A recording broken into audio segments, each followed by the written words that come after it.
Hola, hola mis queridos estudiosos de la anatomía, ¿cómo están?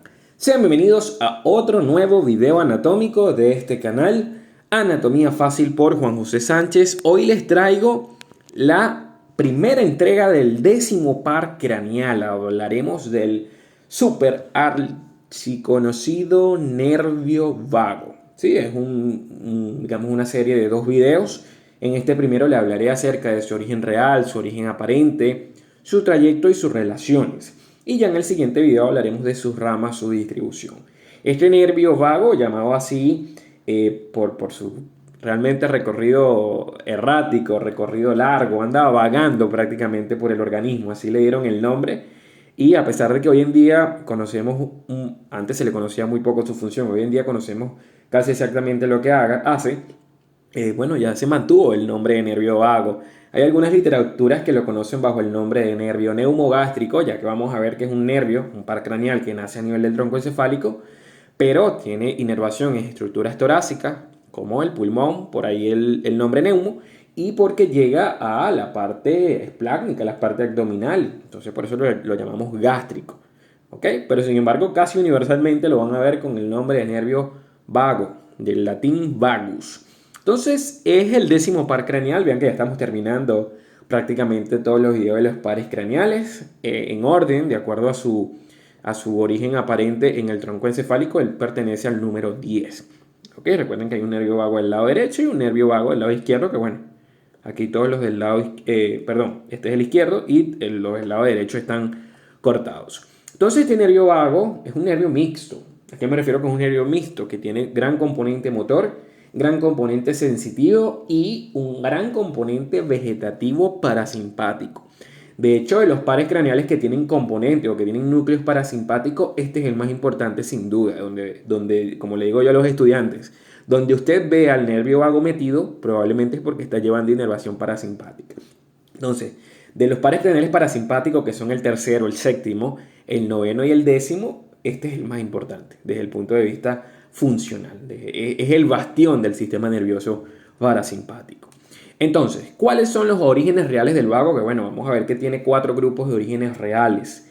Recuerden que el origen real es el origen nuclear, es el núcleo, en este caso, que está a nivel del tronco encefálico. Para específicamente, el vago es en el bulbo raquídeo del tronco encefálico, es decir, en la médula oblongada.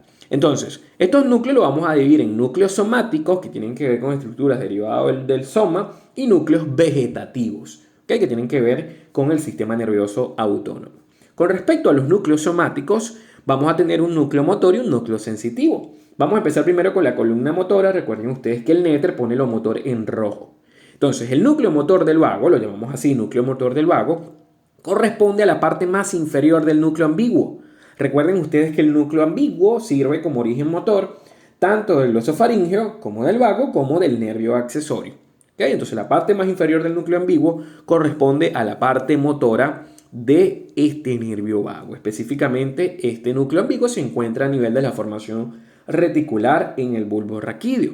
Vamos a ver que su relación con las estructuras adyacentes es que el núcleo olivar inferior, eso lo vamos a ver al final cuando veamos la imagen lateral, el núcleo olivar inferior le queda por delante. Es decir, entonces esta parte del núcleo ambiguo queda dorsal al núcleo olivar inferior. Entonces, este núcleo motor es el que le va a lanzar las fibras que van al vago y que van a inervar los músculos de la faringe y los músculos de la laringe. Entonces tiene que ver mucho con la deglución para tragar, como en los músculos de la faringe, pero también tiene que ver con la laringe, tiene que ver con la fonación. ¿Sí? La mayoría de los músculos de la laringe son inervados por el nervio vago. Entonces, además de este núcleo motor, tiene un núcleo sensitivo. Recuerden que el núcleo sensitivo es al revés porque él está recibiendo fibras. No es que son fibras que están saliendo de él como la parte del motor. Una cosa importante que no les comenté de este núcleo motor es que recibe, por supuesto, como es motor voluntario, depende de mi voluntad, recibe un haz que viene de la corteza motora, es decir, recibe un haz corticonuclear, que es el que le indica al núcleo que yo quiero mover algún músculo para tragar, algún músculo para hablar. ¿Okay? Entonces primero vienen las haz de fibras corticonucleares, vienen de la corteza motora a estos núcleos y de allí es que parte la información motora hacia el nervio. El núcleo sensitivo, por su parte, estamos hablando de los núcleos somáticos, recuerden, reciben fibras que vienen de los ganglios superior e inferior del nervio vago, ya después veremos qué son esos ganglios, y estas fibras entonces penetran en el bulbo raquídeo. ¿Qué recogen estas fibras? Bueno, estas fibras recogen la sensibilidad de la mucosa digestiva, de la mucosa de la laringe y de la mucosa respiratoria. Entonces vean que es un nervio también que tiene gran componente sensitivo. Entonces, una vez que penetran en el bulbo raquídeo, lo que van buscando es al núcleo espinal del nervio trigémino. Usan el mismo o parte del mismo núcleo sensitivo que tiene el trigémino para poder llevar su sensibilidad. ¿Ok? Finalmente, estas fibras que salen o que llegan a este núcleo espinal del nervio trigémino, ellas ascienden a través del haz o el tracto trigémino talámico para poder llevar la sensibilidad a estructuras un poco más corticales. Esto es entonces lo que corresponde a, bueno, aprovechamos esta imagen, este es el núcleo olivar inferior y bueno, aquí vemos al ambiguo, entonces vemos cómo el ambiguo está posterior al núcleo dorsal inferior, por eso es que aquí les pongo que el núcleo olivar inferior está dorsal. ¿Ok? O mejor dicho, perdón, que el núcleo ambiguo está dorsal al núcleo olivar inferior, es lo que me refiero. Y vean aquí a el núcleo espinal del nervio trigémino que le queda un poco más hacia posterior y un poco más hacia lateral en relación a el núcleo ambiguo.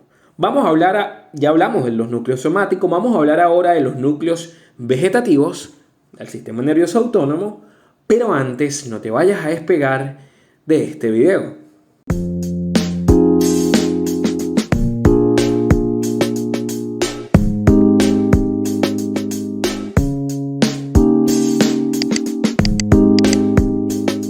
Suscríbete al canal, aquí abajo donde ves que dice suscribirse, bueno, le das clic y quedas suscrito a los más de 280 o 290, ya hasta perdí la cuenta, videos anatómicos que hay en el mismo. No olvides escribirme desde qué universidad me estás viendo y desde qué país me estás comentando el video. Entonces nos habíamos quedado con los núcleos vegetativos. Estos núcleos vegetativos que corresponden al sistema nervioso autónomo específicamente tienen que ver con el parasimpático.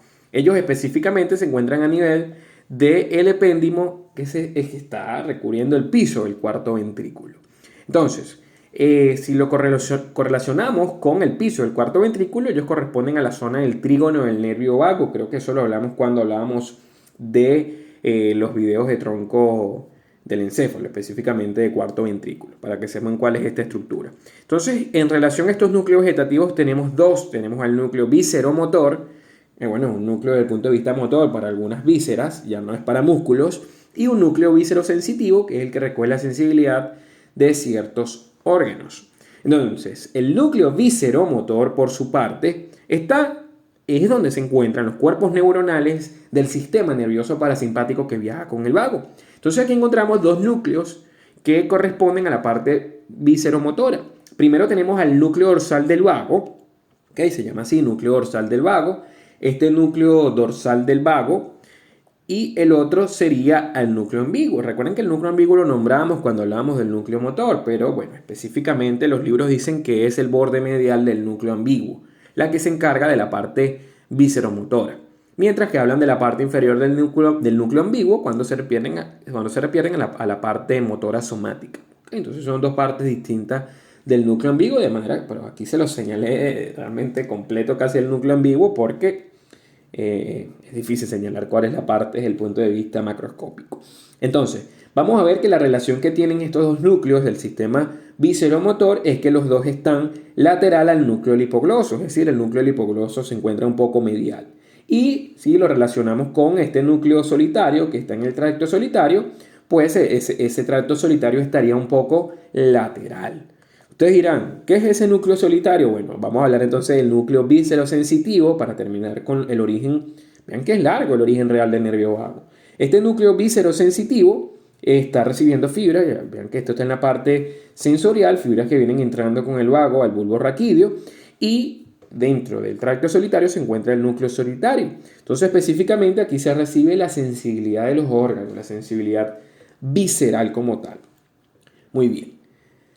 Vamos a hablar ahora del origen aparente. El origen aparente es muy discutido. Algunos libros hablan del surco retroolivar, por ejemplo, se los puse aquí porque es el nombre que le da el Latavier. Vean que es un surco que está por detrás de la oliva, donde también le atribuyen el origen aparente al glosofaríngeo y a la raíz craneal del nervio accesorio espinal. Sin embargo, algunos otros autores dicen o sostienen que el surco retroolivar realmente no existe como tal y que es en una zona prácticamente indeterminada, que no le han dado nombre, el origen aparente de este nervio vago. De todas maneras, en mi video de bulbo raquídeo hablo un poco más acerca de ese tema para que, bueno, lo conozcan. Pero vamos a quedarnos como que el origen aparente es el surco retroolivar porque es el que dice el texto que estoy usando para hacer el video. Entonces vean que el origen aparente tiene por encima el origen aparente el glosofaringeo y por debajo al de la raíz espinal del nervio accesorio. ¿Okay? La raíz espinal no, disculpen, la raíz craneal, que sería la raíz vulvar. Muy bien. Entonces vean que, bueno, el propio, digamos, nervio vago tiene varias raicillas, las describen como que pueden ser de 6 a 8 y después conforman un tronco en común. Y aquí empieza el trayecto del vago. Tiene un trayecto largo, primero intracraneal, después en el cuello, después en el tórax y por último en el abdomen. Es lo que va a ser un poco largo el video. Sin embargo, el vago en sí no es un nervio tan complicado de estudiar porque no da tantas ramas al final. Creo que hay otros nervios más complicados como el trigémino. A pesar de quedarse en la cabeza, es mucho más enredado su recorrido. El vago en sí es fácil. Entonces, vean esta visión posterior del tronco encefálico. Está ubicado en su zona intracraneal. Para ubicarlos, este de arriba es el glosofaringeo, este del medio es el vago, ahí se lo señalo. Y este que está abajo sería el espinal con sus dos raíces, la raíz craneal y la raíz espinal. Entonces, vamos a empezar hablando del trayecto intracraneal del vago. Entonces, su trayecto intracraneal, una vez que él emerge, él se encuentra en la fosa cerebelosa. Se va a dirigir un poco hacia arriba y hacia lateral. ¿Por qué? Porque tiene que buscar al foramen yugular, que es el agujero rasgado posterior, que es el lugar donde él finalmente sale. ¿Okay? Por eso es que se tiene que dirigir hacia arriba, porque su origen está un poco más inferior en relación al agujero. ¿Qué es lo que va a pasar? Se mete dentro del agujero rasgado posterior junto con el glosofaringeo y junto con el nervio accesorio. Aquí cada uno de los nervios está rodeado por una vaina de pía madre propia, pero los tres en conjunto están rodeados por aracnoides. ¿Okay? Eso es importante saberlo. Vean que antes de entrar al agujero rasgado posterior se aplica un poco al hueso occipital y tiene una relación muy importante que es que los tres nervios, el grupo, está debajo del grupo vestíbulo-coclear y facial. Recuerden que el vestíbulo-coclear y el facial se unían para meterse en el conducto auditivo interno, entonces vean cómo ellos se encuentran un poco por debajo de este grupo de pares craneales. Una vez que, vean, está en las inmediaciones del agujero rasgado posterior o agujero yugular o foramen yugular, como lo quieran llamar, vean que el nervio vago siempre acompañado por arriba el glosofaringeo y por abajo el nervio accesorio. Entonces, aquí vemos al seno sigmoides que se mete también en el foramen yugular. De hecho, le dan el nombre justamente porque a ese nivel el seno sigmoideo cambia el nombre y se comienza a denominar vena yugular interna. Entonces, vean que el nervio vago a ese nivel, el nervio vago no, el seno sigmoide se transforma en vena yugular interna. Y la relación que va a tener el nervio vago con la vena yugular interna es que el nervio vago va a estar un poco medial. Vemos esta imagen bien buena que tiene la target. Esto es medial para que se ubiquen, esto es lateral, esto es el agujero rasgado posterior. ¿Ok? Entonces, este que les estoy señalando aquí, el más grueso de los tres nervios que pasan por allí, es el nervio vago. Entonces vean cómo el nervio está medial al bulbo, que es la primera dilatación que tiene la vena yugular interna. Vamos a ver que se encuentra prácticamente cerrado por las estructuras del ligamento yugular, que de hecho aíslan dentro del agujero rasgado posterior, aíslan al nervio vago y al nervio accesorio. Vamos a ver que a este nivel el nervio vago presenta su primer bulbo, que sería el ganglio, su primer ganglio, que es el ganglio superior. De hecho, por encontrarse dentro del agujero yugular, lo llamamos también a veces ganglio yugular. Vamos a ver que está un poco por detrás del glosofaringeo y un poco por detrás y lateral al seno petroso inferior. Esto en las inmediaciones del foramen yugular. Y si lo relacionamos con el nervio accesorio, vemos que el vago está un poco medial y está un poco por delante al nervio accesorio. Una vez que él sale del agujero rasgado posterior, comienza su trayecto a nivel del cuello. Ya terminó su trayecto intracraneal. Entonces, lo primero que va a pasar, es que ahí se los separo, vean que él está con muchos nervios alrededor. Entonces, cuando él sale, se encuentra inmediatamente en el espacio laterofaríngeo, que sí, que es el espacio que está más o menos lateral a la faringe. A este nivel, después que emerge del agujero rasgado posterior, presenta su segunda dilatación, que se conoce con el nombre de ganglio inferior o de ganglio nodoso. ¿Ok? Así se denomina. Este ganglio nodoso, ¿ok? Y después lo que sigue de él del nervio vago, va a encontrarse detrás, vean, de la arteria carótida interna y de la vena yugular interna, que en esta imagen no se ve. Entonces, recuerden siempre que el vago está detrás de la vena yugular interna y de la carótida interna, y así lo vamos a seguir viendo a lo largo de todo el cuello. Hay una estrecha relación con la cadena simpática cervical. Vean, el ganglio simpático cervical, a veces a los estudiantes los confunde esto en la disección de los cadáveres, pero realmente el ganglio del vago, el ganglio inferior del vago es mucho más grueso que el ganglio cervical superior de la cadena simpática. Ojo, la cadena simpática está por detrás y medial. A pesar de que en esta imagen aparentemente se ve la cadena simpática un poco anterior, no es así. Lo que pasa es que los autores a veces dibujan, cuando hacen las pinturas, no ponen exactamente a veces tan exactas las relaciones anatómicas, porque realmente el vago tapa a la cadena simpática cervical si lo veo desde lateral. Entonces, bueno, el autor, para demostrar que de ese nivel también se encuentra la cadena simpática, la dibuja allí que pareciera que estuviera anterior. Pero realmente la cadena simpática está por detrás y medial al vago. Ahorita la vamos a ver en un corte transversal. Con respecto al nervio hipogloso, vemos que el nervio hipogloso primero está posterior, pero después cruza al nervio vago desde posterior hacia anterior, poniéndose lateral a él. Como esta es una visión lateral, si yo veo este nervio superpuesto, ya yo me voy a imaginar que está lateral. Con respecto al nervio accesorio, vean cómo él sí se separa rápidamente del vago después que emerge y agarra hacia posterior. Ahora, a este nivel, en el espacio laterofaríngeo, él queda un poco tapado por la apófisis mastoides del temporal y por dos músculos de los que son insertados allí, entre ellos el vientre posterior del músculo digástrico y también la propia inserción mastoidea del músculo esternocleidomastoideo. Ambos tapan a el nervio vago desde el punto de vista lateral y a este nivel. Ok, seguimos en el cuello. Una vez que dejó el espacio laterofaríngeo, siguió descendiendo y se coloca en la región carotidia, que creo que es la región más conocida donde escuchamos al nervio vago.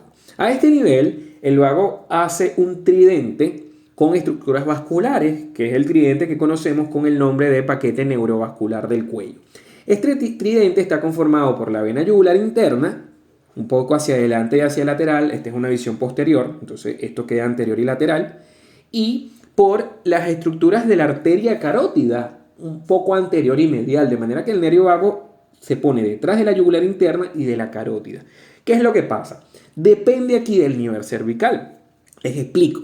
Después del espacio laterofaríngeo, el vago viene bajando y entonces en el paquete neurovascular del cuello estaría la vena yugular interna, la arteria carótida interna y el nervio vago. Pero ¿qué es lo que pasa? A nivel de C4, recuerden que es el lugar donde se bifurca la arteria carótida común o primitiva, y a este nivel ya se acaba la carótida interna y comienza a existir escarótida primitiva o común. Entonces, a este nivel de C4 hacia abajo, ya el paquete neurovascular del cuello no incluye a la carótida interna, sino que cambiamos a la carótida interna por la carótida primitiva. Entonces, a este nivel, el paquete neurovascular del cuello está conformado por vena yugular interna, igualmente hacia anterior y hacia lateral. Por detrás vemos al nervio vago y vemos anterior y un poco medial a la carótida común, también llamada carótida primitiva. Todas estas estructuras que se encuentran formando el paquete neurovascular del cuello se encuentran rodeadas por una vaina derivada de la aponeurosis cervical que se denomina la vaina carotidia. ¿Okay? No es que quieran que ustedes diseccionen un cadáver y se van a encontrar esto así. No, ellos están protegidos por una vaina en común que, bueno, se llama vaina carotidia, que la pueden buscar en el video mío que tengo de fases y aponeurosis del cuello. Vamos a ver que mientras sigue descendiendo esta estructura, que es derivada del tronco tirobicérvico escapular de la subclavia, es la arteria tiroidea inferior. Y bueno, esta arteria tiroidea inferior cruza posteriormente al nervio vago. De hecho, aquí podemos ver más o menos cómo se mete y buscando a la glándula tiroides y pasa entonces por detrás del nervio vago, que aquí lo vemos un poquito por detrás, y este que vemos más, que pareciera que estuviera adelante, repito que no lo está, que tiene este ganglio, esa es la cadena simpática cervical. Muy bien, vean este corte, aquí sí se puede ver muy bien. Este corte transversal nos indica la vaina carotidia. Esta es la vena yugular interna, anterior y lateral, vean el nervio vago que se pone entre los dos, y esta es la carótida a este nivel. Más o menos este nivel, como veo de la tiroides, es entre C3 y C5. Bueno, está el istmo. Realmente debe ser como C4, ¿ok? Entonces probablemente esta sea la carótida común o primitiva. Y vean, por fuera del paquete neurovascular, por fuera inclusive de la vaina carotidia, es que vemos a esta estructura que es el simpático cervical. Entonces vean que el simpático cervical está muy medial al vago y aparte está un poco posterior. Por eso les digo, cuando vemos desde lateral el cuello, es muy difícil que esto se viera de manera real. Realmente se ve es porque el autor lo dibuja y pareciera que estuviera aquí. Pero vean que está bastante alejada en sí del nervio vago. Bueno, el vago sigue descendiendo. Recuerden que le dije que tiene un contenido vagal, errático, de allí su nombre. Y ahora lo tenemos a nivel de la base del cuello y aquí termina su trayecto en el cuello. Aquí es importante saber que ocurre algo que pone algo complicado al estudio del vago, que es que el nervio vago derecho comienza a tener relaciones anatómicas distintas al nervio vago izquierdo. De allí para arriba el vago era realmente idéntico del lado derecho y del izquierdo, pero aquí ocurren variaciones embriológicas en los vasos sanguíneos del tórax y por eso es distinto el nervio vago derecho al izquierdo en cuanto a recorrido. Y esto distinto lo vamos a ver de aquí hacia abajo, lo vamos a ver en el tórax que es distinto y lo vamos a ver en el abdomen que es distinto. Voy a empezar explicándoles el nervio vago derecho. El nervio vago derecho, por su parte, vean ustedes aquí cómo se ve que venía posterior a la yugular interna y a la carótida primitiva y va a pasar por detrás del ángulo yúgulo subclavio izquierdo. Este es el ángulo que forma la vena subclavia izquierda con la vena yugular interna izquierda. Vean cómo está por detrás. ¿Qué es lo que va a pasar? Va a pasar por delante de la primera porción de la subclavia derecha, porque vean que estamos hablando del nervio vago del lado derecho. A este nivel, la arteria subclavia origina una arteria que agarra hacia arriba, que es la arteria vertebral. Entonces, la arteria vertebral se halla medial. No se ve en la imagen, pero bueno, teóricamente él está lateral a la arteria vertebral que se encuentra medial.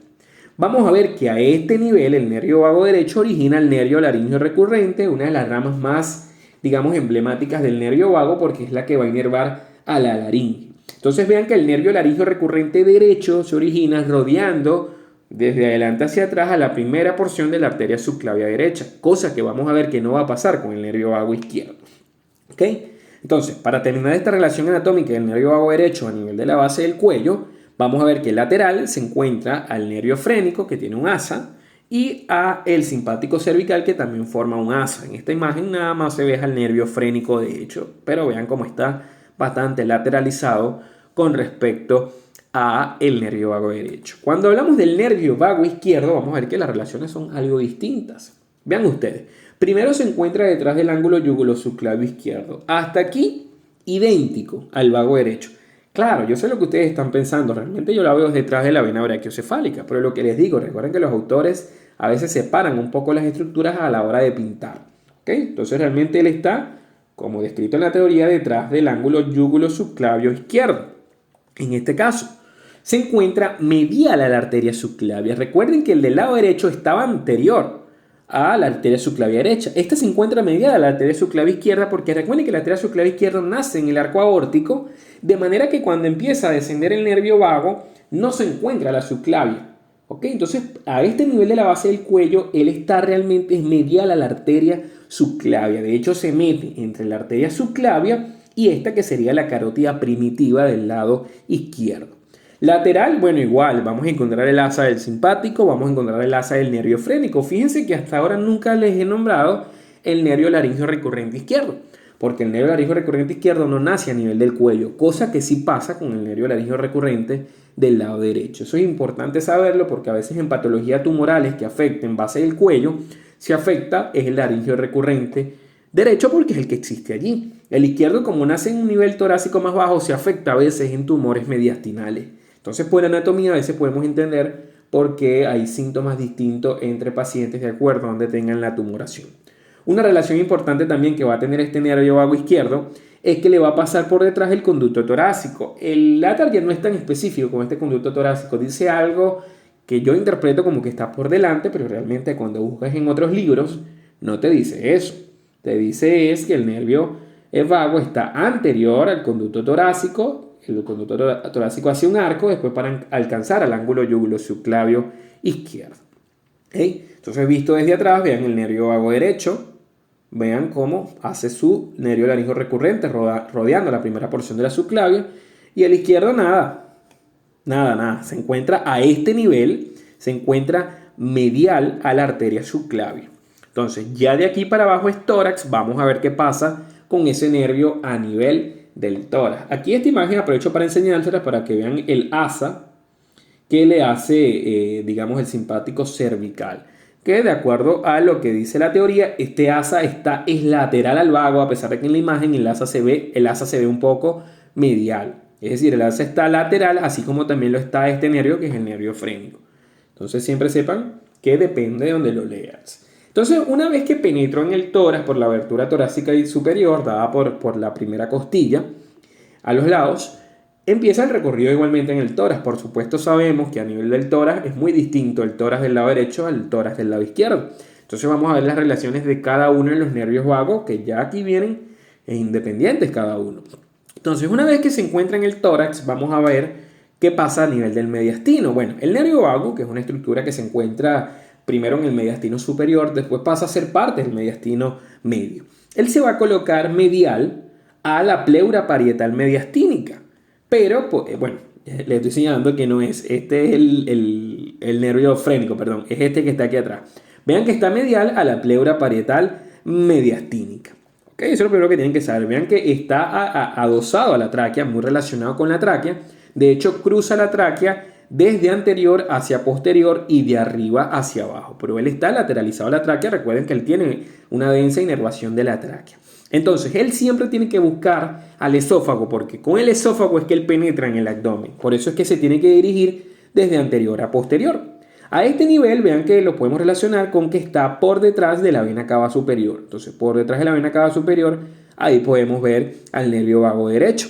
Vean que aquí estaría el arco que hace la vena ácigos y vean que él se pone un poco, digamos, medial a el arco de la ácigo. Por eso es que leen en la Target, que es el primer libro que estoy usando para neuroanatomía, el principal me refiero, y dicen que el arco de la vena ácigo lo cruza. Quiere decir que está lateral porque aquí podemos ver al nervio vago. Entonces vean que las estructuras que conforman al pedículo pulmonar derecho, como lo es la arteria pulmonar derecha, como lo es el bronquio principal del lado derecho, se encuentran anterior. Por eso es que se dice que el vago pasa posterior al pedículo pulmonar derecho. Entonces, aquí a este nivel, vean cómo se pone por delante de la propia vena ácigos. Entonces, el arco primero está lateral y luego el nervio vago, que se pega al esófago, ya se coloca a este nivel por delante de la vena ácigos. Él le hace un plexo al esófago. De hecho, a este nivel más o menos, a la parte más inferior del tórax,